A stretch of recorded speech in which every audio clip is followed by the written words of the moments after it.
as discussões que nós fazemos sempre, tanto na pesquisa quanto na formação, são focadas no conhecimento do professor e naquilo que todos nós, enquanto professores, temos que saber e a forma como temos que saber para podermos trabalhar com os alunos a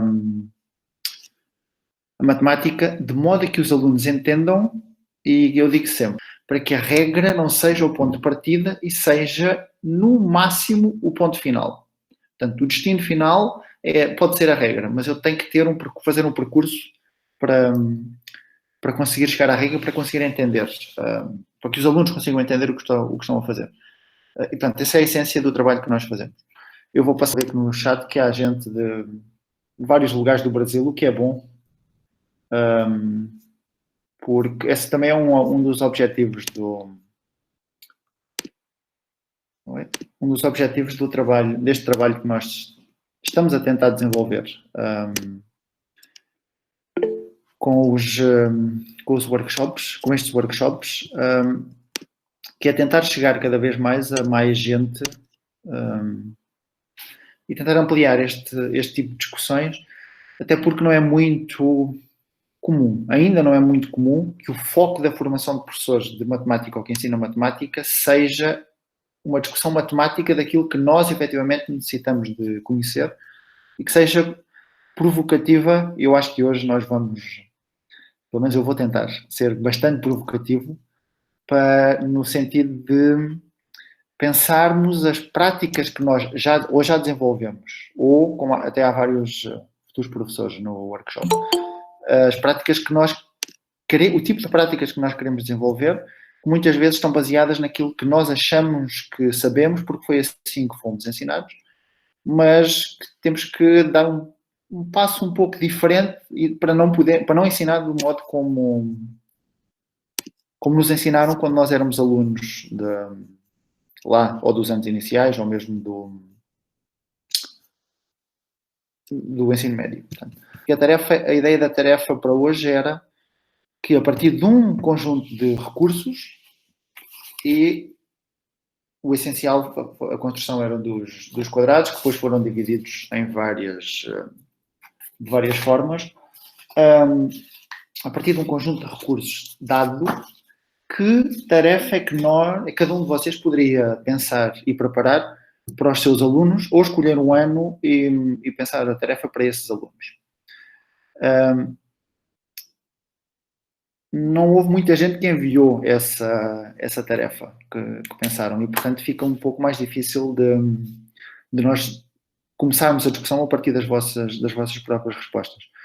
Mas quem enviou, e eu vou já dar um spoiler, que é o que está num dos diapositivos do PowerPoint, de quem enviou e de outros trabalhos que nós temos desenvolvido, há a tendência de, ok, eu tenho aqui o recurso, eu tenho este recurso, e eu até posso fazer muita coisa com este recurso, mas eu não quero fazer com este recurso, vou fazer com outra coisa.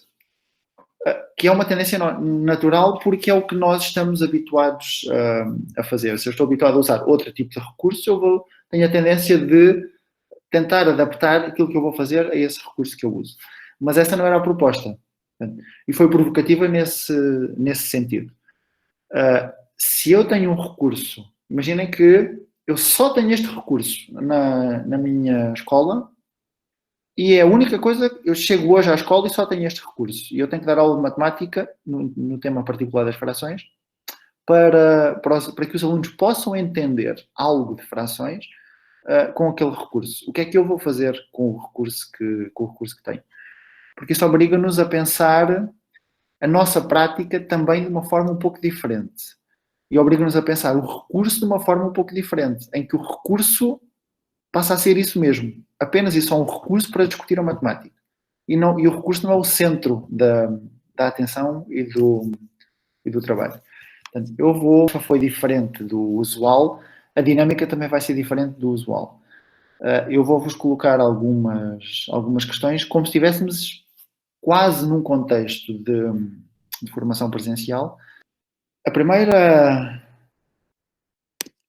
pergunta que eu quero que respondam é uma pergunta provocatória, que eu não vou dar a resposta agora. E nem quero que me respondam as vossas, coloquem aqui as vossas respostas, mas quero que pensem e que respondam, efetivamente. Escrevam aí numa folha de sulfite esta é uma pergunta típica de qualquer livro didático. Para preencher com os sinais menor, maior ou igual, o espaço que está ali entre aquelas duas representações de frações, o meio e um quinto. Que sinal é que eu coloco ali? Essa é a pergunta típica. Uma pergunta extra não típica é porquê? Portanto, eu quero que respondam àquela pergunta e à pergunta de porquê. Porquê é que colocam esse sinal e não outro qualquer? Tipicamente, alunos do quinto ano têm que resolver. Portanto, de um livro, é uma pergunta típica de um manual didático. Mas, quando nós pensamos portanto, o título do workshop é Brincando com Intencionalidade. E é algo que nós discutimos sempre, a questão da intencionalidade daquilo que nós fazemos. Tem que ter, se eu estou numa aula de matemática, tem que ter intencionalidade matemática. Porque se eu estou numa aula de inglês, tem que ter intencionalidade de alguma coisa do inglês, que os alunos aprendam inglês. Portanto, e aqui no brincar, o brincar tem que ter intencionalidade. E pode ter muitas intencionalidades. Eu registrei aqui algumas de para que serve esse brincar. Muitas outras podiam ser consideradas, dependendo da perspectiva que nós optamos. Mas, tipicamente, o brincar, essencialmente na educação infantil, porque normalmente associa-se o brincar apenas na educação infantil. Eu já vou discutir um pouco mais uma perspectiva mais ampla desse brincar. Na educação infantil é muito associado a ocupar o tempo, a passar o tempo. Mas, se na educação infantil ou nos anos iniciais eu só vou fazer as atividades, as tarefas, para ocupar o tempo, eu tenho muitas outras coisas que posso fazer, não preciso de fazer coisas que me obrigam a pensar matemática se a discussão depois não vai ser matemática. Portanto, esse brincar tem que ter, entre desenvolver a criatividade, tem que estar associado necessariamente a desenvolver a capacidade de resolver e de formular problemas, tanto num contexto fora do contexto escolar, quanto no contexto escolar ou no contexto educacional. Portanto, tem que ir além, pensando no contexto educacional, tem que ir além das questões pessoais e sociais. Porque é algo que eu também digo sempre. Se os alunos têm o direito de desenvolver o hábito mental de pensar matematicamente, nós, professores, temos o dever de potenciar esse direito. E, portanto, o que é que implica o brincar para além de passar o tempo? Implica uma intencionalidade. E atenção que este brincar pode ter outros nomes, com objetos similares. Eu já vou falar um pouquinho sobre isso. Portanto, mas esse brincar tem que ter algum tipo de intencionalidade. E essa intencionalidade está associada àquilo que nós fazemos, aos comentários que fazemos com os alunos e aos objetivos que perseguimos. E muitas vezes no brincar e nas tarefas que facultamos, que preparamos e damos aos alunos, estão envolvidos recursos, que podem ser recursos físicos ou recursos tecnológicos. Portanto, independentemente do recurso, nós temos que ter consciência de que nenhum dos recursos faz milagre. E o que é que isso significa? Que o recurso por si só não é garantia de que a coisa funcione, ou seja, de que os alunos aprendam matemática. E, portanto, o uso que nós fazemos desse recurso é que vai contribuir ou não para essas aprendizagens matemáticas dos alunos. Quando pensamos em recursos, podemos pensar em recursos manipuláveis, portanto, objetos físicos que podemos usar para descobrir novos conceitos e efetuar conexões matemáticas, mas nesses recursos manipuláveis, físicos, temos que ter sempre a ideia de que a matemática não passa imediatamente dos recursos pelo braço, porque eu estou a pegar no recurso, não passa do recurso para o braço e para a cabeça. E, portanto, tem que haver um conjunto de discussões matemáticas que sejam de qualidade e que permitam usar o recurso com intencionalidade.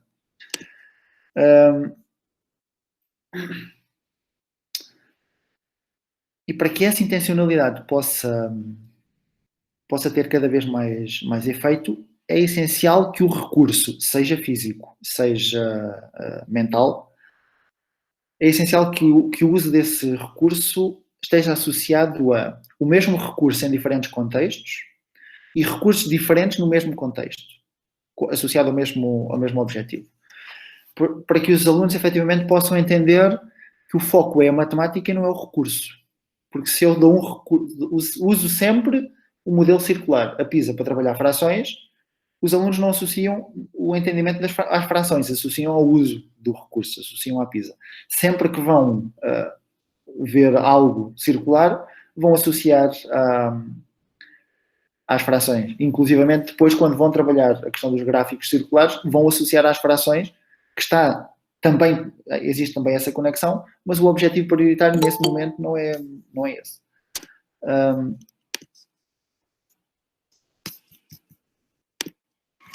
E há que pensar que, ainda mais neste momento,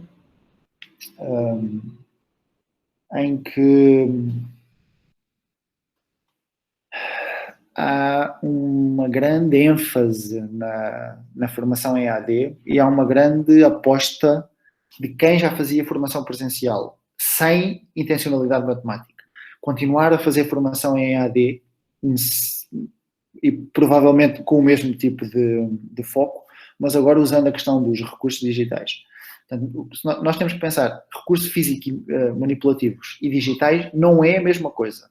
Ainda que seja, tenho um material dourado físico e tenho a representação do material dourado no ambiente virtual, não é a mesma coisa o tipo de trabalho, o tipo de discussão que nós podemos e que nós temos que fazer com os alunos. Porque uma coisa, efetivamente, é eu pegar no material, outra coisa é uma educação digital.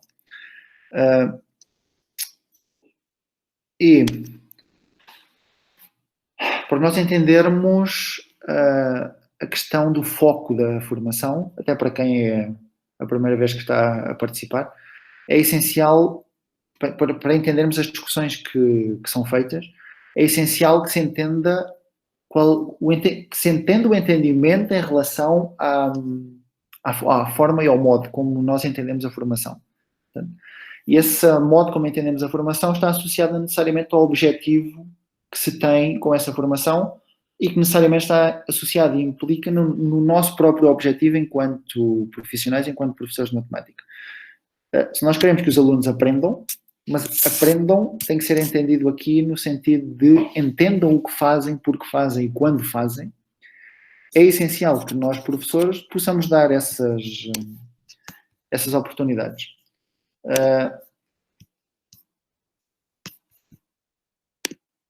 E para isso, nos momentos de formação, e vocês vão experienciar isso hoje, eu penso, nos momentos de formação que sejam discutidas situações críticas e que na formação possa ser vivenciado o mesmo tipo de experiências, claro que a dimensões diferentes, mas o mesmo tipo de experiências que se espera os alunos possam vivenciar na sala de aula. Ou seja, aqui na nossa discussão, a discussão que nós vamos fazer, eu vou fazer um conjunto de perguntas, e de provocações, no sentido de que muitos de nós possamos sentir desconforto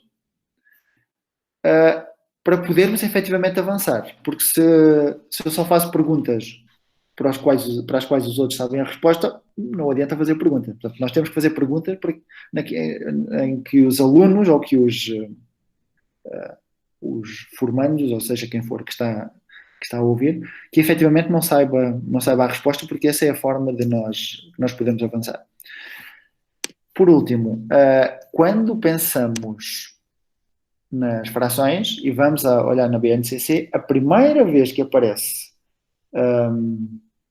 frações na BNCC é inclusivamente de forma não é explícita, que fala em dobro, metade, terça parte, quarta parte, e é no segundo ano.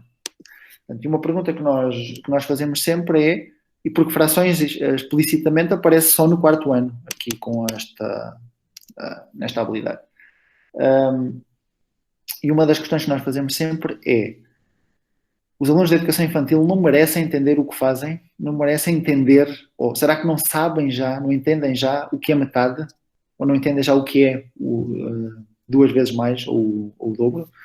E o que está nas habilidades está muito associado ao saber fazer. E o que nós temos que pensar é a questão conceitual. Se estamos a trabalhar frações, os alunos têm que entender o que é fração.